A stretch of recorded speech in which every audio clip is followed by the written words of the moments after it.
Friends, welcome back to my channel. मैं हूं आपकी फ्रेंड वर्षा। आज की इस वीडियो में हम बात करेंगे बीएड एंट्रेंस एग्जाम के कॉमर्स के बहुत ही इंपॉर्टेंट क्वेश्चंस की। ये क्वेश्चंस हमारे capital and money market related हैं, जो कि आप जानते हैं कि ये टॉपिक आपके एग्जाम के पॉइंट ऑफ व्यू से कितना इंपॉर्टेंट है। तो इसके रिगार्डिंग हम सारे क्वेश्चंस को डिस्कस करेंगे जो कि इस एग्जाम में पूछे जा सकते हैं इस चैप्टर से। आप अगर ये सारे क्वेश्चंस कर लेते हैं तो आपको नेक्स्ट और जो भी क्वेश्चंस हैं इस चैप्टर से वो पढ़ने की जरूरत नहीं पड़ेगी। तो स्टार्ट करते हैं वीडियो को लास्ट तक देखिएगा, तभी आपको एक आइडिया लग पाएगा कि इसमें किस तरह के क्वेश्चंस बन सकते हैं और आपसे पूछे जा सकते हैं। तो स्टार्ट करते हैं। वीडियो पसंद आए तो वीडियो को लाइक कीजिए, फ्रेंड्स से शेयर कीजिए। किसी भी तरह की कोई भी क्वेरी हो तो प्लीज जरूर बताइएगा। स्टार्ट करते हैं। क्वेश्चन है हमारा, when the movement of price of share is downward it is called. यानी कि जब भी मूवमेंट होता है प्राइस का और वो प्राइस डाउनवर्ड में जाते हैं, यानी कि हम वो उनके जो प्राइस हैं वो गिर रहे हैं, तो उसको हम क्या बोलते हैं? Bullish trend, bearish trend, speculative trend या फिर नन ऑफ दिस? बताइए। मूवमेंट तो हो रहा है लेकिन वहां पे वो कम हो रहे हैं, बताइए क्या होगा इसका? देखिए, जब हमारे प्राइस डाउनवर्ड में जाते हैं तो उसको बोलते हैं हम यहाँ पर जो हमारा आंसर आएगा वो होगा ऑप्शन नंबर बी, बियरिश। ठीक है, बेरिश यानी मंदी की प्रवृत्ति, यानी कि कमी आ रही है मार्केट में, ट्रेंड में, और वो जो प्राइस है वो कम हो रहे हैं, यानी मंदी आ रही है। नेक्स्ट क्वेश्चन है, इन बुल मार्केट बदला चार्जेस विल बी। अब बुल मार्केट जो होता है उसमें बदला चार्जेस जो होते हैं वो क्या होते हैं, किस तरह के? हाई होते हैं, मॉडरेट होते हैं या फिर लो होते हैं? बताइए। देखिए, इसका जो आंसर है वो है ऑप्शन ए। जो बदला चार्जेस होते हैं वो हमेशा हाई रहते हैं बुल मार्केट के अंदर, इसलिए ऑप्शन ए हमारा करेक्ट होगा। नेक्स्ट है, recognized stock exchange means a stock exchange which is for the time being recognized by। अब जो recognized stock exchange है हमारा, वो हमारा स्टॉक एक्सचेंज किस समय के लिए पहचाना जाता है या फिर वो किसके थ्रू यहाँ पे रिकॉग्नाइज किया जाता है? स्टेट गवर्नमेंट के द्वारा, पार्लियामेंट के द्वारा, सेंट्रल गवर्नमेंट के द्वारा या फिर स्टेट लेजिस्लेटिव के द्वारा? बताइए, उसका कंट्रोल किस पर होता है? देखिए, कंट्रोलिंग और रेगुलेटिंग जो अथॉरिटी होती है वो होती है यहाँ पे central government. Central government recognise stock exchange को रिकॉग्नाइज करने का या फिर उसको पहचानने का काम करती है, इसलिए यहाँ पे ऑप्शन सी हमारा राइट आंसर हो जाएगा। नेक्स्ट क्वेश्चन है, listing of securities with stock exchange is important because. अब स्टॉक एक्सचेंज में जो भी सिक्योरिटीज हैं उसको लिस्ट करना इम्पोर्टेंट होता है, क्यों? It provides the liquidity to the securities in the market, यानी कि वो लिक्विडिटी प्रोवाइड करती है मार्केट में। It makes the security saleable in the market, जो भी सिक्योरिटी है उसको वो बेचने योग्य बन जाती हैं, बोथ ए एंड बी या फिर नन ऑफ द अबव? बताइए, क्यों लिस्ट की जाती है?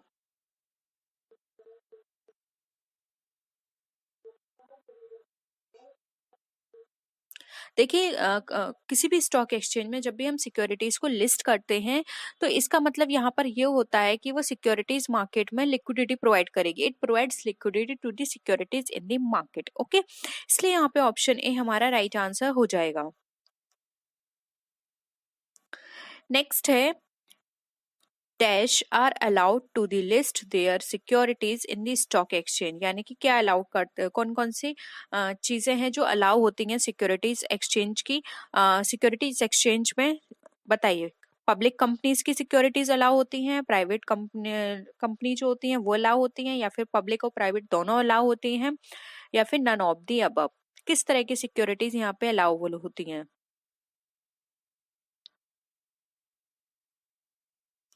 देखिए, यहाँ पर हम बात कर रहे थे कि यहाँ पर जो पूरा एक तरह से हम बात करें कि किस तरह का कंट्रोल होता है, तो वो किसके लिए होता है? सेंट्रल गवर्नमेंट का था, अभी हमने पढ़ा था।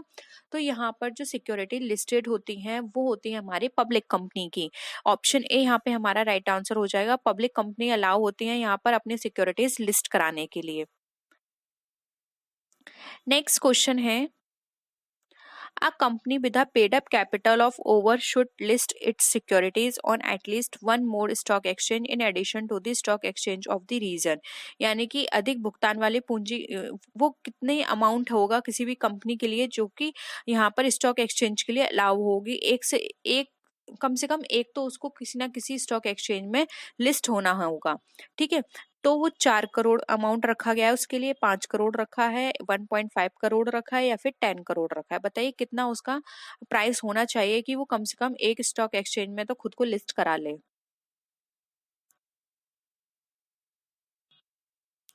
देखिए आंसर होगा 5 करोड़। किसी भी कंपनी की 5 करोड़ जो प्राइस है या फिर उसकी कैपिटल है वो होनी चाहिए, तभी वो एक से कम, मतलब कम से कम उसको एक में तो लिस्ट कराना होगा। और कोई भी कंपनी एक से ज्यादा स्टॉक एक्सचेंज में भी खुद को लिस्ट करा सकती है, लेकिन एक में तो उसको कराना ही पड़ेगा, ठीक है। तो ऑप्शन यहाँ पे बी हमारा राइट आंसर हो जाएगा, 5 करोड़। और अगर आपका घुमा के क्वेश्चन आता है कि एक कंपनी एक से ज्यादा स्टॉक एक्सचेंज में खुद को लिस्ट करा सकती है, तो यस वो करा सकती है। वो बीएसई में भी खुद को लिस्ट करा सकती है और एनएसई में भी खुद को लिस्ट करा सकती है। नेक्स्ट क्वेश्चन है,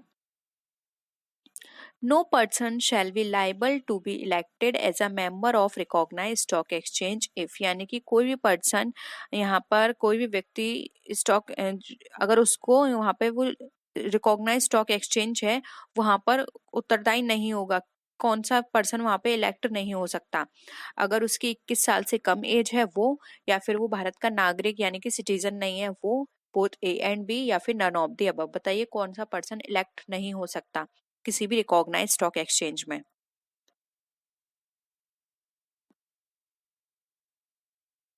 देखिए यहाँ पे दोनों ही कंडीशन ऐसी हैं कि वो 21 साल से कम है तब भी वो लिस्ट नहीं हो सकता, और ना ही अगर वो यहाँ पे सिटीजन है इंडिया का तब भी वो लिस्ट नहीं हो सकता। उसको ये दोनों कंडीशन करनी पड़ेंगी।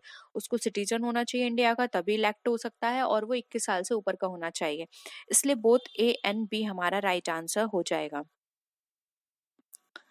नेक्स्ट क्वेश्चन है, स्पेकुलेशन इन स्टॉक एक्सचेंज मीन्स। अब स्टॉक एक्सचेंज में स्पेकुलेशन का क्या मतलब होता है? स्पेकुलेशन का मतलब होता है सट्टा, ठीक है। Investment in securities, gambling in securities, buying and selling securities in the hope of making profit due to changes in price, यानी कि आप बाय करें और सेल करें सिर्फ ये सोचकर कि आपको प्रॉफिट होगा जब भी प्राइस में से चेंजेस आएंगे, यानी कि कम है तो आपने खरीद लिया और जब प्राइस बढ़ गए तो आपने उसको बेच दिया। फिर नन ऑफ दी अबव। बताइए सट्टा स्टॉक एक्सचेंज में किस चीज को कहा जाएगा?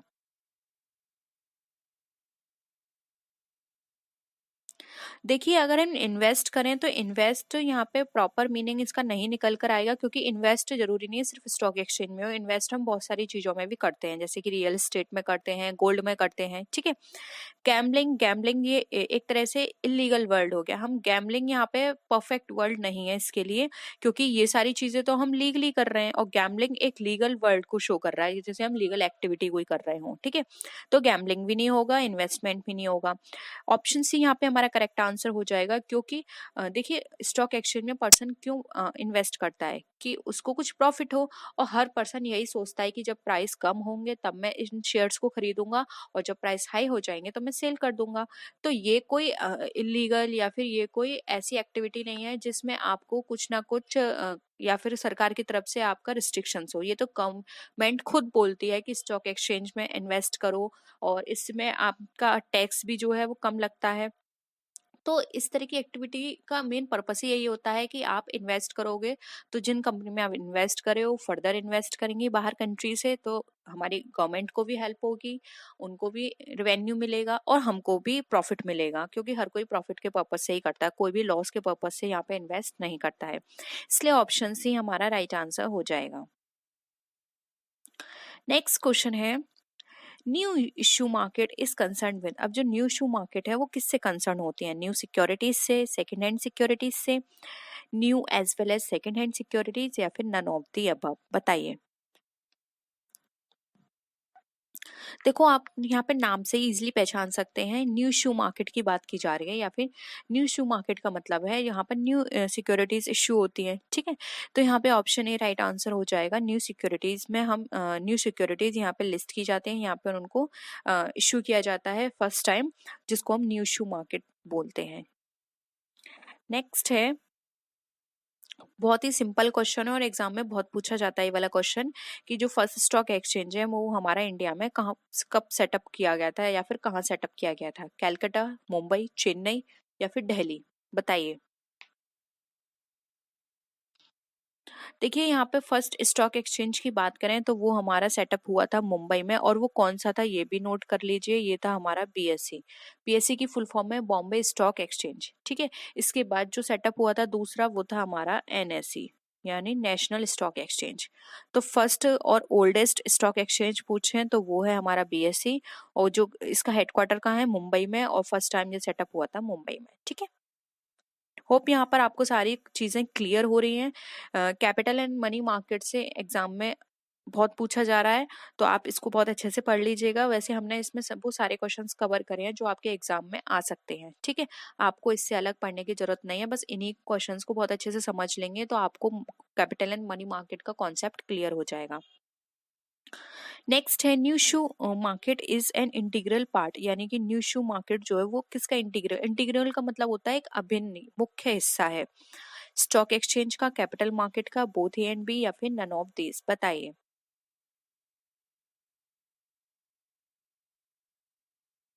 देखिए राइट आंसर होगा यहाँ पे option B, new shoe market जो है वो कैपिटल मार्केट का मेन पार्ट होता है, इसलिए ऑप्शन बी यहाँ पे हमारा राइट आंसर हो जाएगा। नेक्स्ट है which of the following is not a speculators in the stock exchange, यानी कि इसमें से कौन सा स्पेकुलेटर नहीं है स्टॉक एक्सचेंज में, ब्रोकर, बुल, बियर, या फिर स्टैग। ये नाम है ब्रोकर जो आपको परचेजिंग और सेलिंग में हेल्प करता है, बुल, बियर, स्टैग, ये स्टॉक एक्सचेंज में नाम रखे गए हैं, उनके टर्म्स हैं। बताइए इसमें से कौन सा जो है वो स्पेकुलेटर नहीं कहा जाएगा। देखिए ऑप्शन जो ए है वो यहाँ पे स्पेकुलेटर नहीं होगा, क्योंकि ये तो एक तरह से कमीशन के बेसिस पे काम करता है। ये अगर आपके सेल करवाते हैं तो कमीशन लेते हैं, और अगर आपके परचेस करवाते हैं आपको तो कमीशन लेते हैं, ठीक है। ये दोनों पार्टी से, यानी कि ये दोनों पार्टी को मिलाने का काम करते हैं। एक पर्सन जो किसी पर्टिकुलर या फिर कोई स्पेसिफिक अमाउंट पर अपने शेयर को सेल करना चाहता है, और सेम वही एक पर्सन उतने शेयर्स एक स्पेसिफिक अमाउंट में खरीदना चाहता है, और जब दोनों की यहाँ पे टर्म्स एंड कंडीशंस मिल जाती हैं तो ये ब्रोकर जो होते हैं वो दोनों पार्टी को मिला देते हैं, और दोनों पार्टी से अपना अपना कमीशन ले लेते हैं, यानी जिससे सेल करवाएं उससे सेलिंग कमीशन ले लेते हैं, और जिससे परचेस करवाएं उससे परचेस कमीशन ले लेते हैं। तो ब्रोकर का काम ये होता है, ये कोई स्पेकुलेटर की तरह वर्क नहीं करते हैं, इसलिए यहाँ पे ऑप्शन ए हमारा राइट आंसर हो जाएगा। और यहाँ पे ब्रोकर जो चार्जेस या कमीशन लेते हैं उसको ब्रोकरेज भी बोला जाता है, ठीक है। तो ये टर्म्स आप याद रखिए, ये टर्म्स आपको इसी टर्म्स के अकॉर्डिंग वहां पे लिखना होगा, क्योंकि एग्जाम में ये भी पूछा जा सकता है कि जो ब्रोकर है वो कोई कमीशन लेता है तो उसको किस नाम से जानते हैं, कमीशन, सैलरी, फीस, या फिर ब्रोकरेज। तो आपको लिखना होगा ब्रोकरेज। कमीशन भी हो सकता है, क्योंकि कई जगह आपको कमीशन भी मिलेगा। अगर ब्रोकरेज नहीं है तो आप वहां पे कमीशन टिक कीजिएगा, ठीक है। नेक्स्ट है which of the following speculators expects the price of securities to rise in the near future. अब इसमें से कौन सा जो हमारा स्पेकुलेटर है वो हमारा उम्मीद करता है कि फ्यूचर में जो प्राइस है वो वहां पर राइज होंगे, यानी कि बढ़ेंगे। उसको हम बियर बुल बोलते हैं, बियर बोलते हैं, स्टैग बोलते हैं, या फिर नन ऑफ द अबव, बताइए। यानी कि कौन ये सोच के चलता है कि फ्यूचर में प्राइस जो है हमारे राइज होंगे। देखिए जो बुल होता है वो हमेशा ये सोच के चलता है कि फ्यूचर में हमारे जो प्राइस है वो राइज होंगे। अभी बी और स्टैग भी हम आगे पढ़ेंगे। नेक्स्ट है which of the following speculators expects the price of securities to fall in the near future. अब ये कौन एक्सपेक्ट करता है कि हमारे जो प्राइस हैं वो फ्यूचर में फॉल होंगे, यानी कि कम होंगे, बुल, बियर, स्टैग, या फिर नन ऑफ दीज। देखिए ऊपर हमने पढ़ा था कि ये फॉल वो राइज होते हैं तो उसको बुल बोलते हैं, तो आप यहाँ पे इजीली बता सकते हैं कि जो फॉल हो रहे हैं वो हमारा बियर सोचेगा, ठीक है। तो ऑप्शन बी यहाँ पे हमारा राइट आंसर है। नेक्स्ट है dealing in stock exchange in India are regulated by. अब स्टॉक एक्सचेंज में डीलिंग जो होती है वो किसके द्वारा रेगुलेट की जाती है, Indian companies act, securities contract regulation act, stock exchange act, या फिर नन ऑफ द अबव।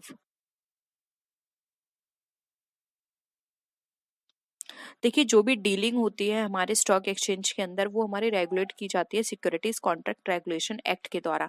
ये देखते हैं कि कहीं वो डीलिंग गलत तरीके से तो नहीं हो रही है, या फिर कोई भी पर्सन सट्टेबाजी, तो सट्टेबाजी का मतलब होता है बहुत ज्यादा उन्होंने पूल तो नहीं बना के रखा है मार्केट में, एक ही पर्सन ने बहुत सारी खरीद ली है और उनको वो सेल नहीं कर रहा है, तो इससे क्या होता है बहुत ज्यादा प्राइस बढ़ जाते हैं, क्योंकि जब आप पूल बना के चलोगे तो मार्केट में प्राइस बहुत हाई हो जाएंगे जिससे गलत इम्पैक्ट पड़ेगा। ठीक है, मार्केट की जो एक्टिविटीज हैं वो सारी खराब हो जाएंगी, तो ये सारी चीजें देखना इनका काम होता है, तो ऑप्शन भी यहाँ पे हमारा राइट आंसर हो जाएगा। नेक्स्ट है कॉन्टेंगो चार्ज इज पेड बाय। अब कॉन्टेंगो चार्ज जो है वो किसके द्वारा पेड किए जाते हैं? बुल स्पेकुलेटर के द्वारा बियर स्पेकुलेटर को, बियर स्पेकुलेटर के द्वारा बुल स्पेकुलेटर को, lame duck to bull speculator, या फिर नन ऑफ दी अबव। बताइए कॉन्टेंगो चार्ज क्या है?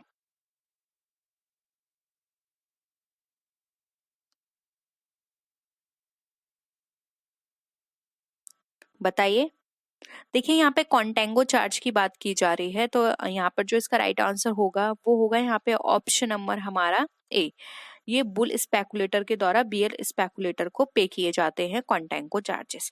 देखिए अभी हमने बुल बियर की बात की थी, तो स्टैग भी देख लीजिए। देखिए स्टैग एक ऐसा स्पेकुलेटर होता है जो कि न्यू शेयर्स जो होते हैं उनके ऊपर अपनी जो प्रिडिक्शंस हैं वो अप्लाई करता है।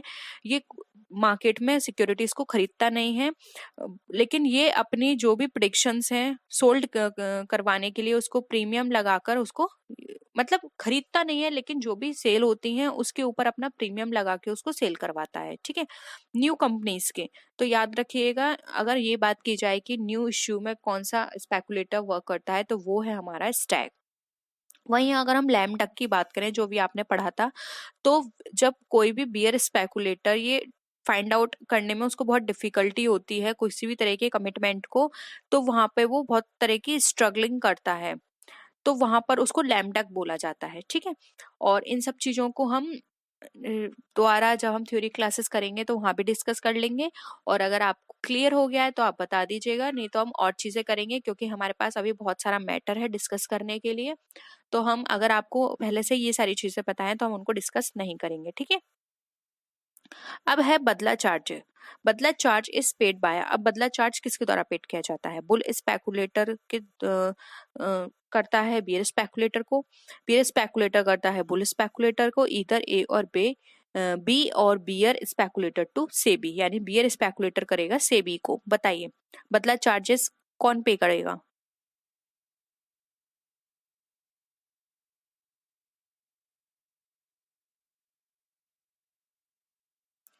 देखिए यहाँ पर हम बात करें बदला चार्जेस की, तो यहाँ पर जो इसका राइट आंसर होगा वो होगा यहाँ पे ऑप्शन नंबर हमारा सी, इधर ए और बी, यानी कि बदला चार्ज जो है वो बुल स्पेकुलेटर बियर को भी कर सकता है और बियर स्पेकुलेटर बुल को भी पे कर सकता है।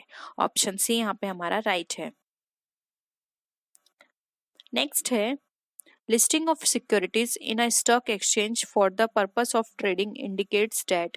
अब जो भी लिस्टिंग हो रही है सिक्योरिटीज हमारी स्टॉक एक्सचेंज में, वो किस पर्पस से ट्रेडिंग होगी उनकी, ये क्या इंडिकेट करता है? At the time of listing companies financially sound, यानी कि जब भी वो लिस्ट हो रही है तो ये वो शो करेंगे कि कंपनी बहुत स्ट्रांग है, या फिर जब कंपनी लिस्ट करेगी तब वो ये बताएगी कि वो कंपनी लीगली रिकॉग्नाइज्ड है, यानी कि लीगली वो सारे वर्क कर रही है इसलिए वो लिस्ट हो रही है।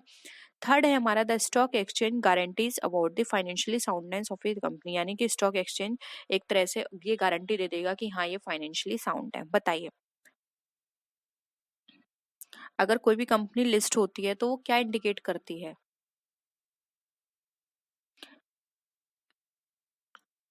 देखिए यहाँ पर आपने हमने अमाउंट की बात की थी कि 5 करोड़ जिसके पास होंगे, जिसकी कैपिटल होगी वो यहाँ पे लिस्ट करा सकती है, एक कम से कम एक में उसको लिस्ट होना पड़ेगा। तो इन सारी चीजों को समझते हुए भी आप इनका आंसर कर सकते हैं इजिली। देखिए यहाँ पर बी हमारा राइट आंसर हो जाएगा, फाइनेंशियली साउंड है। इसका सर्टिफिकेट ये प्रोवाइड नहीं करती कि हाँ लिस्ट हो गई है तो वो फाइनेंशियली साउंड होगी, या फिर वो ये गारंटी दे रही है कि फाइनेंशियली वो बिल्कुल स्ट्रांग है। इस तरह की चीजें लिस्टिंग का मतलब नहीं होता। लिस्टिंग का मतलब होता है कि कंपनी अगर लिस्ट हो गई तो यानी वो लीगली बाउंड है, यानी कि वो सारे काम लीगली तरीके से कर रही है। ठीक है, सिर्फ इतना ही उसका पर्पस है। और बाकी चीजें हैं कि वो कंपनी फाइनेंशियली साउंड है या फिर उसकी जो कैपिटल है बहुत अच्छी है, ये सब चीजें हमारे लिस्टिंग से फर्क इसको नहीं पड़ता है। ठीक है, तो ऑप्शन बी यहाँ पे हमारा करेक्ट आंसर हो जाएगा। नेक्स्ट है stock exchange deals with the. अब जो स्टॉक एक्सचेंज है वो किसके साथ डील करती है? Second hand securities, issue of preference shares, issue of equity shares या फिर इश्यू ऑफ डिवेंचर्स। बताइए सेकेंड जो स्टॉक एक्सचेंज है वो हमारा किसके साथ डील करेगा?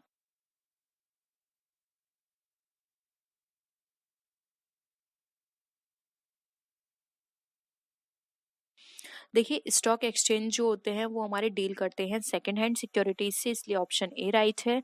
और अभी हमने फर्स्ट जो ये बात करी थी कि हाँ न्यू इशू शेयर्स किसके साथ डील करते हैं, तो वो है न्यू इशू मार्केट। ठीक है, दोनों अलग है, तो ऑप्शन ए यहाँ पे हमारा करेक्ट आंसर हो जाएगा। नेक्स्ट है the first mutual fund scheme in India was introduced by. अब जो फर्स्ट म्यूचुअल फंड है स्कीम है इंडिया में वो किसके द्वारा इंट्रोड्यूस की गई? गवर्नमेंट के द्वारा, reserve bank of India, unit trust of India या फिर स्टेट बैंक ऑफ इंडिया?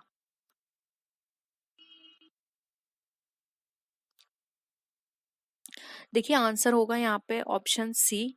जो फर्स्ट टाइम म्यूचुअल फंड में स्कीम जो है वो इंट्रोड्यूस की गई थी वो की गई थी हमारी यूनिट ट्रस्ट ऑफ इंडिया के द्वारा, तो ऑप्शन सी हमारा यहाँ पे करेक्ट है।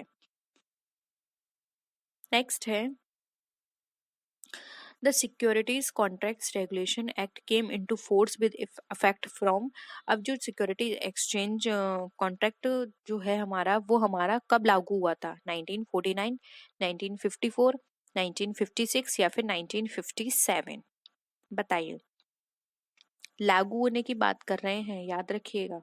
कभी कभी स्टूडेंट कंफ्यूज हो जाते हैं कि एक्ट कब आया कब लागू हुआ। देखिए एक्ट कभी भी आ सकता है लेकिन लागू जरूरी नहीं है उसी साल हो सकता है जिस साल बनाया गया उस एक्ट को उसी साल से लागू हो जाए या फिर अगले साल से लागू हो, तो याद रखिएगा ये सारी चीजें। तो यहाँ पे ऑप्शन डी राइट आंसर होगा, 1957 में वो फोर्स में आया था। ठीक है, नेक्स्ट है the gilt edge market refers to the market for. अब गिल्ड एज मार्केट कौन सा मार्केट होता है? इंडस्ट्रियल सिक्योरिटी के लिए, government and semi government securities के लिए, शेयर एंड वेंचर्स के लिए या फिर पब्लिक लिमिटेड कंपनी सिक्योरिटीज के लिए? बताइए गिल्ट एज मार्केट। देखिए गिल्ट एज मार्केट जो होते हैं वो हमारे बताते हैं government and semi government securities को, यानी कि इस मार्केट में जो सिक्योरिटीज यहाँ पे सेल करवाई जाती हैं वो होती है हमारी गवर्नमेंट की। अब वो गवर्नमेंट भी हो सकती है वो सेमी गवर्नमेंट भी हो सकती है, वो लोग अपनी यहाँ पे सिक्योरिटीज को सेल करवाते हैं यानी लिस्ट करवाते हैं। ठीक है, नेक्स्ट है largest mutual fund business in India is in the hands of. अब लार्जेस्ट म्यूचुअल फंड का जो बिजनेस है वो इंडिया में किसके हाथों में है? Unit trust of India, state bank of India, Canara bank या फिर टाटा कंपनी? बताइए सबसे ज्यादा मार्केट म्यूचुअल फंड का किस में है? देखिए अगर हम बात करें लार्जेस्ट म्यूचुअल फंड बिजनेस की इंडिया के अंदर तो सबसे ज्यादा वो मार्केट है यूनिट ट्रस्ट ऑफ इंडिया के पास, सबसे ज्यादा मार्केट इसका है, इसलिए ऑप्शन ए यहाँ पे यूनिट ट्रस्ट ऑफ इंडिया हमारा राइट आंसर हो जाएगा। नेक्स्ट है private sector mutual funds were permitted in India in the year. अब जो प्राइवेट सेक्टर म्यूचुअल फंड्स हैं वो परमिटेड होते हैं इंडिया में किस साल? 1964 में परमिट हुए, 1993, 1992 या फिर नन ऑफ दीज? बताइए प्राइवेट सेक्टर को कब परमिशन मिली?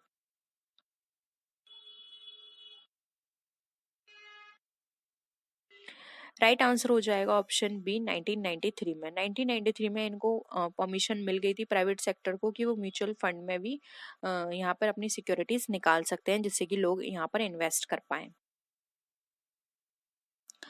नेक्स्ट है की institution which facilitates the issue and sale of various types of securities is called. यानी कि वो कौन से प्रमुख संस्थान है जो विभिन्न प्रकार की प्रतिभूतियों में सेल करते हैं या सेल करने की सुविधा देते हैं?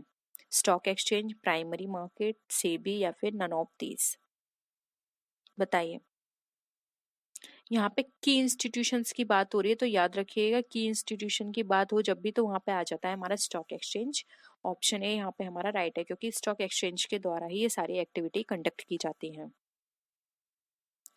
नेक्स्ट है the person who sell shares short in anticipation of fall in share price is called, यानी कि शेयर मूल्य में गिरावट की जो प्रत्याशा है उसमें शेयरों को बेचने वाले को क्या कहा जाएगा? Bull speculator, bear speculator, both bull and bear speculator, या फिर नन ऑफ द अबव, यानी कि जो कमी आती है तो उसमें सेल करते हैं। बताइए क्या होगा आपके अकॉर्डिंग आंसर इसका? राइट आंसर होगा C, both bull and bear speculator, क्योंकि इसमें जो शेयर में फॉल आता है तो बियर और बुल दोनों ही अपने जो शेयर्स हैं उनको बेचते हैं। ठीक है, नेक्स्ट है the securities in which forward trading is allowed are refer to as, यानी कि जो जिसके अंदर फॉरवर्ड ट्रेडिंग अलाउड होती हैं वो हमारी कौन सी क्या रेफर करती हैं, यानी कि किसके अंदर होती हैं वो?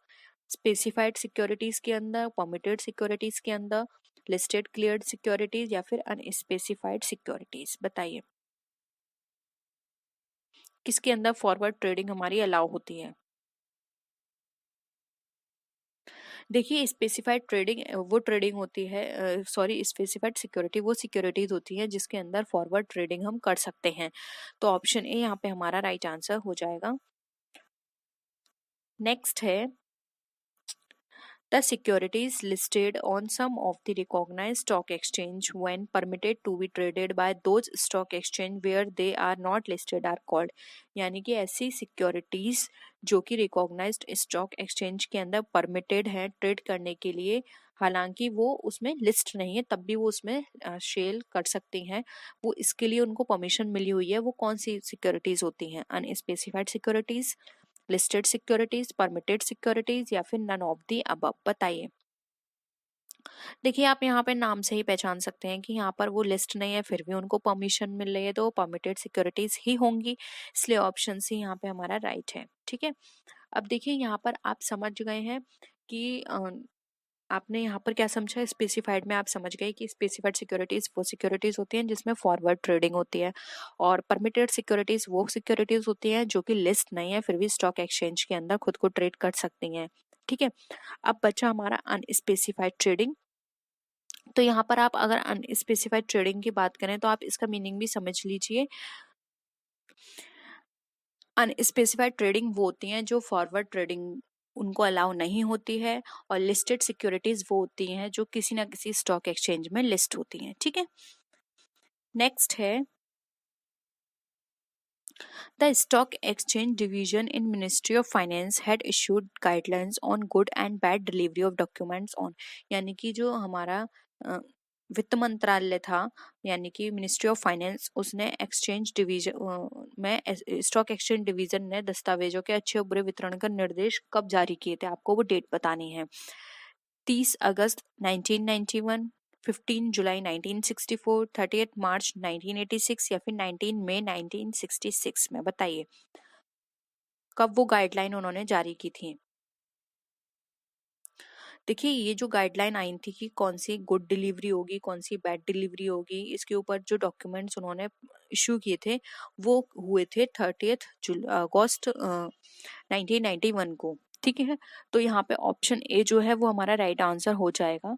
होप यहाँ पर आपको कैपिटल और मनी मार्केट से रिलेटेड सारे क्वेश्चंस क्लियर हुए हैं। ठीक है, कोई और भी डाउट है तो प्लीज आप जरूर बता दीजिएगा।